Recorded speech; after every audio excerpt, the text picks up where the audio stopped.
কে কে রামকথা শুনেছো লাইভ? এখনো আছে রামকথা শুনবে? চৈতন্য চরিতামৃত কথা, রামকথার মধ্যে রাম অবতারে আমি কারণ বলেছিলাম, তার মধ্যে দশরথ কে ছিল পূর্বজন্ম, এগুলোও বলেছি। রাম জন্মকে হেতু অনেকা, রাম জন্মের অনেকগুলো কারণ ছিল, তদ্রূপ রাধারানীর অবতারেরও অনেকগুলো কারণ। রামকথা হয়েছিল হোজাই আসামে, আপনারা শুনেছেন হবে, আসাম হোজাই। এই বছর আবার হোজাইতে পাঠ হবে, খুব মন দিয়ে শুনবে। যারা হোজাইবাসীরা লাইভ শুনছে তাদেরকেও বলে দিই, এই বছর আবার হোজাইয়ে পাঠ হবে। আর এই বছর হোজাইয়ে নতুন করে একদম অদ্ভুত জিনিস পাঠ হবে, আপনারাও লাইভ শুনতে পাবেন। কি সবাই এতদিন পর্যন্ত ভাগবত শুনেছেন, রাম কথা শুনেছেন, গর্গ সংহিতা শুনেছেন, চৈতন্য চরিতামৃত শুনেছেন, গৌর কথা। এইবার আসাম হোজায় হবে শিব মহাপুরাণ কথা, শিব চরিত্র বর্ণন হবে। আমাকে হোজাই পাঠ কমিটি বলেছে, মহারাজজি এবার আমরা শিব কথা শুনতে চাই। ঠিক আছে, তাই হবে। তা এইবার 2026-এ জানুয়ারি মাসে 5 জানুয়ারি থেকে 5, 6, 7, 8, 9, 10, 11, 5 জানুয়ারি থেকে 11 জানুয়ারি হোজাই আসামে শিব মহাপুরাণ কথা হবে। কি হবে? শিব মহাপুরাণ, শিব চরিত্র। আমিও কোনোদিন শিব চরিত্র পাঠ করিনি, আমিও এই প্রথম শিব চরিত্র পাঠ করব। আমিও তার জন্য নিজে অপেক্ষায় আছি যে কবে আমি শিব চরিত্র বর্ণন করব। সেই কবে শিব চরিত্র পড়ে রেখেছি, শিব মহাপুরাণ 10 বছর 15 বছর হয়ে গেছে, এখনো পর্যন্ত কাজেই লাগেনি। কেউ শিব মহাপুরাণ, কেউ শিব কথা করাইনি। এবার প্রথম হচ্ছে, আমি অপেক্ষায় আছি কবে সেই ভিতরের জিনিসগুলোকে বের করব, কবে শিব চরিত্র এত সুন্দর, অকল্পনীয়, আপনারা কল্পনা করতে পারবেন না যে শিব কথার মধ্যে কত কিছু রয়েছে। যখন শিব কথা শুনবেন তখন আপনারা জানতে পারবেন যে শিব কি জিনিস, মহাদেব কি জিনিস। এমনি মহাদেবকে বলা হয়নি বৈষ্ণবানাম যথা শম্ভু, বৈষ্ণব শিরোমণি হলেন দেবাদিদেব মহাদেব। তাই এবার আমরা শিব কথা শ্রবণ করব। নমঃ পার্বতী পতয়ে হর হর মহাদেব। রাধারানীর অবতারের আরেকটি কারণ গর্গ সংহিতায় বর্ণন রয়েছে, ব্রহ্মবৈবর্ত পুরাণে বর্ণন রয়েছে, খুব মন দিয়ে শুনবেন। এটা খুব মধুর কারণ আর খুব কষ্টেরও কারণ। গোলকের মধ্যে ভগবান গোলক বিহারী আর রাধারানী হলেন গোলক বিহারিণী। গোলকের মধ্যে যত গোপীগণ রয়েছেন, কৃষ্ণ পত্নীগণ রয়েছেন, গোলকে ভগবানের 4 জন পত্নী আছেন। কে কে? খুব মন দিয়ে শুনবেন। গোলকে ভগবানের 4 জন পত্নী রয়েছেন, শ্রী রাধারানী, বিরজা দেবী, ভূদেবী আর লীলা দেবী। এই 4 জন ভগবানের স্ত্রী, ভগবানের অর্ধাঙ্গিনী, কিন্তু সবাই রাধারানীর আনুগত্য নিয়েই চলেন। একবার ভগবান ভগবতী বিরজার সঙ্গে বিহারে রয়েছেন, ভগবতী বিরজার সঙ্গে একান্তে ভগবান রয়েছেন। সেই অবস্থায় শ্রী রাধারানী হঠাৎ গোবিন্দের সঙ্গে মিলনের জন্য উৎকণ্ঠিত হয়ে দৌড়ে আসলেন। বাইরে সুদাম সখা দাঁড়িয়ে রয়েছেন। কে রয়েছেন? সুদাম, ভগবানের প্রিয় পার্ষদ সুদাম। সুদাম বললেন, ঠাকুরানী আপনি এখন যেতে পারবেন। কেন?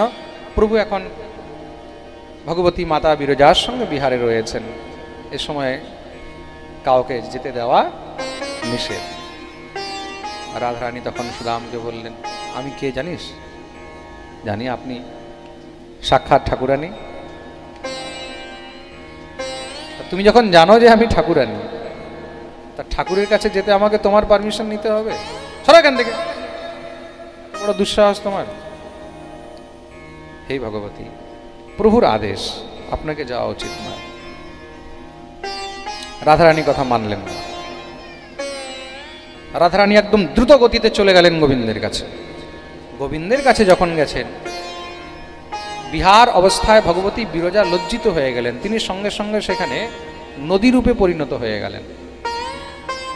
কি রূপে পরিণত হয়েছেন? নদী রূপে, জল। সেটারই নাম হলো বিরজা নদী। তার নাম কি? বিরজা। তা রাধারানী এত ক্রুদ্ধ হয়ে গেলেন, গোবিন্দকে রাধারানী অনেক কিছু শুনিয়ে দিয়েছে, যা মুখে এসছে তাই বলেছে রাধারানী।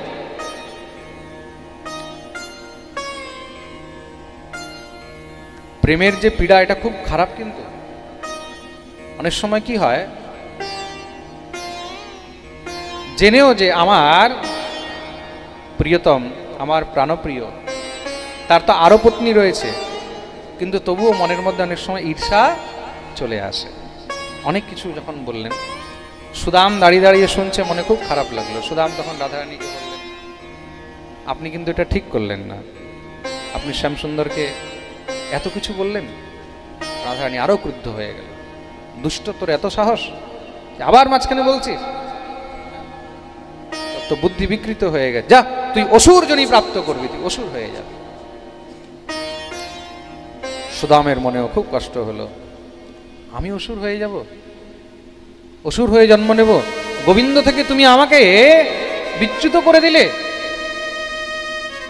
ঠাকুরের শরণাগতি থেকে তুমি আমাকে দূরে করে দিলে, তুমি আমাকে দূরে করেছো। যাও, আমিও তোমাকে অভিশাপ দিচ্ছি, তুমিও ভূমণ্ডলে গিয়ে জন্মগ্রহণ করবে, আর তুমিও গোবিন্দের সঙ্গে বিয়োগে হয়ে থাকবে, 100 বৎসরের তোমার বিয়োগ। রাধারানী তো শুনেই সঙ্গে সঙ্গে মূর্ছিত হয়ে গেলেন কাঁদতে কাঁদতে। গোবিন্দ রাধারানীকে উঠিয়েছেন। যখনই হোশ এসেছে, গোবিন্দকে বুকে জড়িয়ে ধরলেন, হে শ্যামসুন্দর, এই কি হলো? সুদামও বসে বসে কাঁদছেন। কেন? রাধারানী অভিশাপ দিয়েছে সেই কারণে কাঁদছেন না, কাঁদছেন কেন? কৃষ্ণ বিয়োগের কারণে কাঁদছেন, যে গোবিন্দের সঙ্গে বিয়োগ হয়ে যাবে। আমি তো অসুর হয়ে জন্মগ্রহণ করলে তাহলে তার গোবিন্দের সান্নিধ্যতা পাবো না। তা কৃষ্ণ বিরহ থেকে বড় বিরহ এই সংসারে আর কিছু। আর রাধারানীও কাঁদছেন কেন? কৃষ্ণ বিরহ হবে।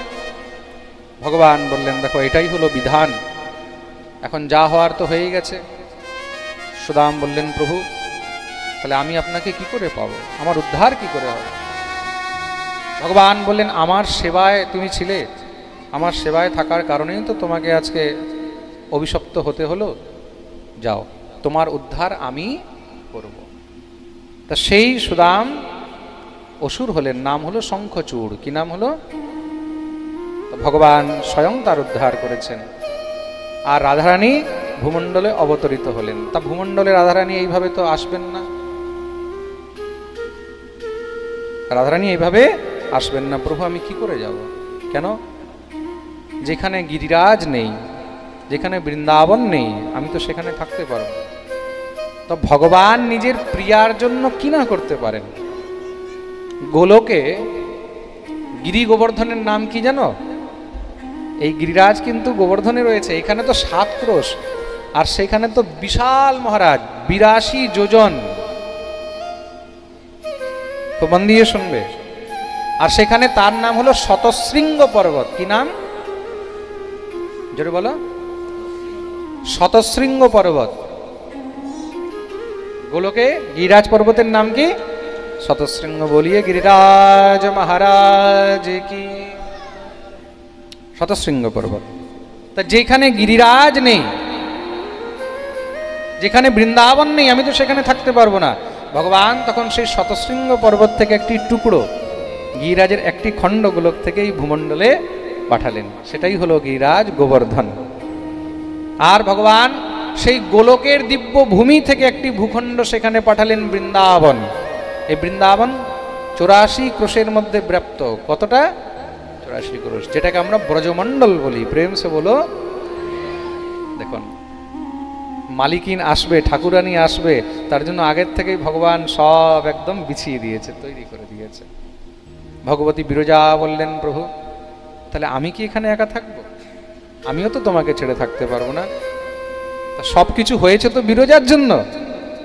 তো ভগবান বললেন, চিন্তা করো না, আমিও তোমাকে ছেড়ে থাকবো না। রাধারানী যেখানে থাকবে, যমুনা যেখানে থাকবে, বৃন্দাবন যেখানে থাকবে, তুমিও সেখানেই নিত্য বাস করবে। রাধারানী বিরজাকে বুকে জড়িয়ে ধরেছেন। সখী, আমরাও কিন্তু একে অপরকে ছেড়ে থাকতে পারবো না। তা ভগবতী বিরজাকেও কৃপা করলেন, তুমিও থাকবে। আর সেই বিরজাই হলেন ভগবতী যমুনা মহারানী। বলি যমুনা মাইয়া কি। সেই বিরজাই কিন্তু যমুনা রূপে অবতরিত হয়েছে। তা শ্রী রাধারানী যেখানে বৃন্দাবন আছে, যেখানে গোবর্ধন আছে, যেখানে যমুনা আছে সেখানেই বাস করেন, তার থেকে দূরে যান না। আর এই বিরজা, এই যমুনা, ভগবান তাকে নিজের সমস্ত সব অঙ্গ কান্তি দিলেন, তার জন্যই যমুনার রং হলো শ্যামলা। যমুনা কিরকম? কালো। খুব মন দিয়ে শুনবে, অন্যান্য নদীর জল আলাদা আর যমুনার জল আলাদা। যমুনার জল কিরকম? কালো, তার জন্য যমুনার এক নাম হলো কালিন্দী। কি নাম? কালিন্দীতি সমাখ্যাত বসামি যমুনা জলে। যমুনার একটি নাম হলো কালিন্দী। তো ভগবান ভগবতী যমুনাকেও পরিত্যাগ করেননি। তাই বৃন্দাবনটা কোথায় যদি জানতে হয়, তার প্রমাণ কি? বলে যে এখানে গিরিরাজ আছে, যেখানে যমুনা আছে, যেখানে গিরিরাজ আর যমুনা এক জায়গায় আছে সেই জায়গারই নাম হলো বৃন্দাবন। আর এই বৃন্দাবনে রাধারানীর কৃপা ছাড়া কেউ যেতে পারে না। বৃন্দাবন যেতে হলে রাধারানীর কৃপা লাগবেই লাগবে। রাধা কৃপা ছাড়া বৃন্দাবনে বাস হয় না। তা কে কে বৃন্দাবন যেতে চাও? ওরে বাপরে, সবাই পাক্কা? তাহলে তো কাকদ্বীপ থেকে মনে হয় ট্রেন বুক করতে হবে নাকি? প্রেম সে বলো। হ্যাঁ, বৃন্দাবনে শুধু একজনের কৃপা হলেই যাওয়া যাবে। তার নাম কি? তাহলে কাকে বলতে হবে? কি বলতে হবে? ও রাধা রানী। কি বলতে হবে? ও রাধা রানী মহারানী কৃপা করো না, কৃপা করে বৃন্দাবনে নিয়ে চলো না।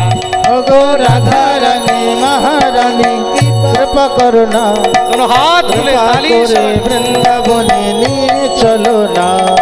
ও রাধা রানী মহারানী, রাধা রানী মহারানী কৃপা করো না, কৃপা করে বৃন্দাবনে নিয়ে চলো না।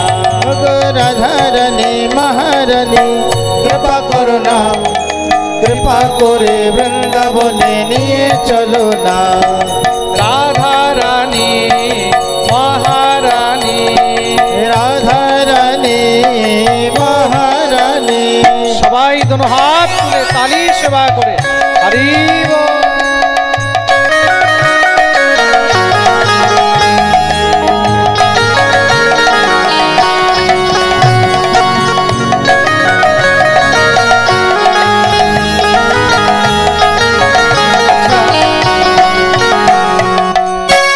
বসে বসে বৃন্দাবন যেতে পারবে? নিজের জায়গায় দাঁড়িয়ে दोनों হাত তুলে হরি।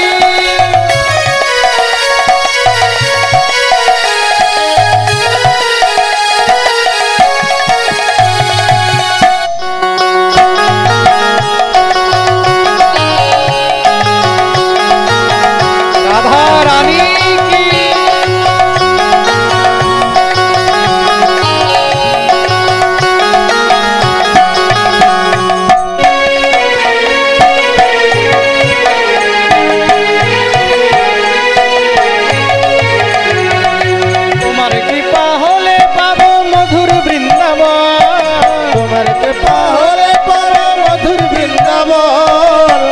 কৃপা হলে পাবো মধুর বৃন্দাবন, তোমার কৃপা হলে পাবো মধুর বৃন্দাবন। নয়নে হেরিব আমি গিরি গোবর্ধন, নয়নে হেরিব আমি গিরি গোবর্ধন। ও রাধা রানী ও মহারানী, ও রাধা রানী মহারানী কৃপা করো না, কৃপা করে চরণ তলে রেখে নিও না।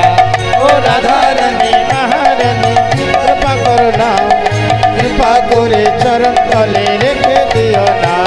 ও রাধা রানী মহারানী, ও রাধা রানী মহারানী। হরি বল।